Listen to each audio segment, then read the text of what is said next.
খতম তারাবি ও সূরা তারাবির মধ্যে কি সওয়াবের কোনো কম বেশি আছে? অর্থাৎ খতম তারাবি পড়া কি সূরা তারাবির থেকে উত্তম? সন্দেহাতীতভাবে তারাবির নামাজে গোটা কোরআন তেলাওয়াত করে শেষ করা, একবার কমপক্ষে পুরো তারাবিতে পুরো রমজান জুড়ে একবার কোরআনে কারীম তেলাওয়াত করে শেষ করা শোনা, এটা অধিকতর উত্তম ছোট ছোট সূরা বা কয়েকটা আয়াত দিয়ে তারাবি পড়ার চাইতে। এতে কোনো সন্দেহ নাই। সারা রমাদানে কমপক্ষে একবার কোরআন খতম করা তারাবিতে এটা মুস্তাহাব। কিন্তু 4G 5G গতিতে তারাবি পড়লেন, যে তারাবিতে হাবেস সাহেবের শুধু ইয়ালামুন তাআলামুন ছাড়া আর কিছু বুঝলেন না, এইরকম তারাবি খতম তারাবি করার চাইতে সূরা তারাবি করা উত্তম। যে সূরা তারাবিতে আপনি এই ইয়ালামুন তাআলামুন ছাড়া আরো জিনিস বুঝবেন। আছে না অনেক এলাকাতে এরকম হয়, ওই যে কিছু ভিডিও আছে আপনার অনলাইনে দেখা যায় যে বিভিন্ন দেশের, আমার দেশে এত ন্যাক্কারজনক ঘটনা মনে হয় না এ পর্যন্ত ঘটছে, দেখা যায় যে কি পড়ে কিছুই বোঝা যায় না, 1.5 মিনিটে 2 রাকাত শেষ। এরকম অনেক নামাজ আছে না নাই? অনেকে 1.5 মিনিটও লাগে না। এই তুফান মিল গতিতে সব কাজে গতি ভালো না। নতুন একটা ফোন বাইর হইছে, একবারে লেটেস্ট মডেল, আগের মডেলের সাথে এটার পার্থক্য কি?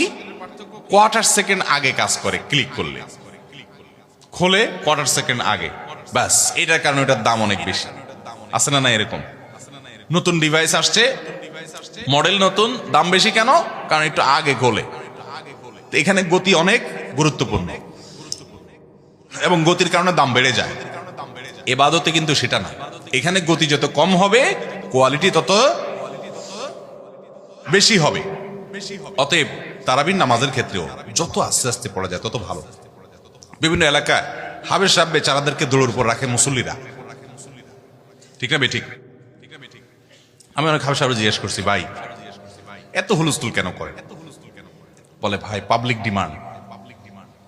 কিসের ডিমান্ড? পাবলিক ডিমান্ড বলে। অনেক মুসল্লি আছে বলে, হুজুর পাশের মসজিদের মুসল্লি আইসা বলছে, এই তোদের ইমাম সাহেবের কত সময় লাগে? আমাদের ইমাম সাহেবের 56 মিনিটে শেষ হয়ে যায়। তো এবার ইমাম সাহেবের মুসল্লিরা চাপ দে, হুজুর 55তে শেষ করতে হবে আজকে, কারণ 1 মিনিট হলে আগে যেতে হবে। দেখেন, একটু যদি স্বাভাবিকভাবে আপনি তারাবি পড়েন 5 থেকে 10 মিনিট বেশ কম হবে, এর বেশি না।